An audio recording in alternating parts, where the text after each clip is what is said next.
Hi guys, it's Angie with Fun Endeavors Tie-Dye Lab. Today let's make a gravity ice dye. I've made several like this before, and in the past I've called them scrunch twist, but if you can come up with a better name for it, please drop it down below and let me know. I'm starting by using a metal shelf that I have that is coated, so it has like a plastic coating on it, and it has collapsible legs. I'm also going to take my shirt and find an area where I want the gravity dye part to start and the design part to end. I'm going to use a washable marker and a straight edge and define that area with a line. So basically with the gravity dye, what I do is I place the dye on part of the shirt and then leave part of the shirt hanging free so that the dye can just run down into that area.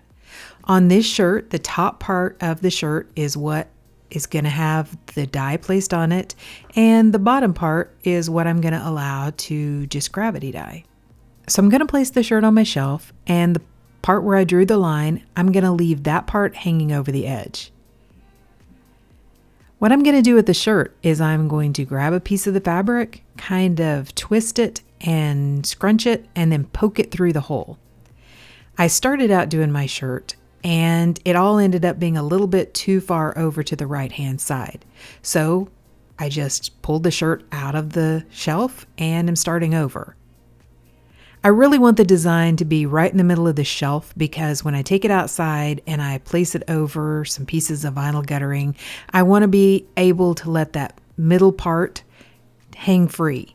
So I need to have my design in the middle of this shelf. So I'm going to keep doing this with the top part of the shirt until I have the entire top part of the shirt pressed or like twisted and smashed through the shelf. Then I'm going to take the design outside to gravity dye it.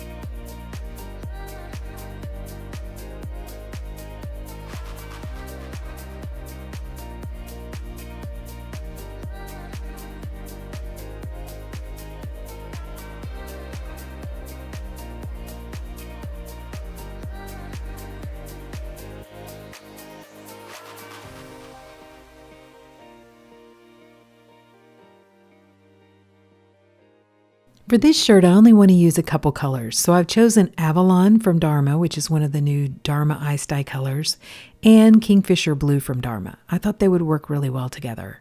For my setup, I have a couple plastic sawhorses, and in between the sawhorses, I've placed two longer pieces of vinyl guttering, and I've turned them upside down so that the flat part is on top. Then I've placed the shelf that I just put the shirt through over the top of those two pieces of vinyl guttering, and put the part of the shirt that I want to gravity dye going straight down the middle so that it's hanging free. Then I'm going to just put stripes of the dye color on the area that I've pushed through the shelf. So I've started with Kingfisher Blue and I've left space to add the Avalon.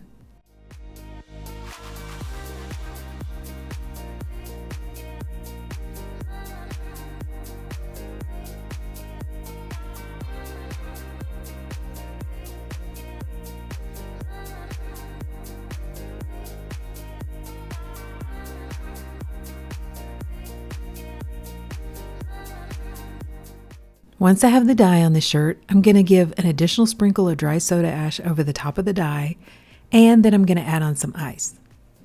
I add the additional soda ash because I'm going to add on several larger chunks of ice, and I want to make sure I don't accidentally rinse out all of the original soda ash that was in the shirt from the soda ash soak. This fiber reactive dye really has to have the soda ash to raise the pH so that the dye will bond properly with the fabric. When I do these gravity dyes outside, I like to use larger chunks of ice so that I don't have to replace the ice as often. I've made these in some food prep containers, and then in the areas where the larger chunks of ice don't cover, I'm going to use some larger ice cubes, which I've made in silicone ice molds. Then I'm just going to leave the shirt alone and I'm going to allow the ice to melt. I've included some photos so that you can see what the shirt looked like as the ice melted and the dye ran down through the shirt. I had one area on the shirt that was pretty much white. The dye wasn't running into that area. So what I did was I just grabbed a little extra dye, placed it right there along with a little more soda ash, put some ice right there, and I allowed that to melt and run down through the shirt as well. That's kind of the goal, is just to make sure your dye runs to the outer edges of the fabric or as far down the shirt as you want it to. And I usually just keep adding ice until the dye runs all the way down to the edges. But for some reason, there wasn't enough dye in that area to run down the shirt. So after the dye was out at the outer edges of the shirt, I took this shelf and I placed it down inside of a plastic tote. I put the lid on the tote and I left it outside to process in the heat. By processing it out in the heat, instead of just leaving the shirt out without being inside of a container, helps to keep the fabric from drying out while the dye is bonding with the fabric. Once the fabric dries out, the dye will no longer continue to bond. So after allowing it to process for about 24 to 48 hours, I took it to my utility sink and I began rinsing it in cold water. I rinse in cold water to rinse out the excess soda ash that's still remaining in the shirt. Then I took the shirt out of the shelf and warmed the water up to hot and continued rinsing in hot water to try to rinse out the excess dye that didn't bond with the fabric. Instead of rinsing for a long time, I went ahead and ran some really hot water in my utility sink, added some Blue Dawn dish soap to the water, placed the shirt inside, and just allowed it to soak. When the water cooled off, I changed it out and I continued that soaking process until my water was remaining almost clear. Blues tend to be a little bit more difficult for me to get fully rinsed, so it took several times of soaking it before I could go ahead and put the shirt in the washing machine. But once the water was remaining almost clear, I placed the shirt inside of my washing machine and I washed it on a hot water cycle along with a little bit of Dharma's Professional Textile Detergent.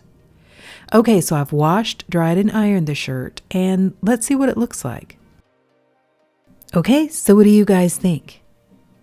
I think this one looks really cool. I really like the design. Like I said, it makes an interesting design up in the top part of the shirt. And then, of course, I always love the dye flow from a gravity dye. I really like these two colors paired together, too. I like the kind of teal color mixed with the blue. That more tealish color is the Kingfisher blue, and then the more blue color is Avalon. And I'm getting some kind of yellow color splits coming out of the Avalon, which I think are really pretty. I do have one kind of blob of color down on the lower portion of the shirt. I'm not entirely sure what that is. Obviously, it's where the dye puddled at some point in time. I suspect it probably happened after I placed it inside of the container to process. But other than that, I really love the shirt. I think it turned out really cool. I've had a lot of people mention that it kind of looks like flowers, that top part where you kind of twist it and scrunch it and poke it through the rack. And I agree. I think if you did some different colors, it definitely would look a lot more like flowers. So overall, I think it's really pretty, but what do you guys think? Please drop me some comments down below and let me know. And if you've enjoyed the video, I sure would appreciate it if you would like it and if you'd subscribe to my YouTube channel. If you'll hit the bell, you'll receive a notification whenever I upload a new video. Thank you all for watching, and I hope you have a great day.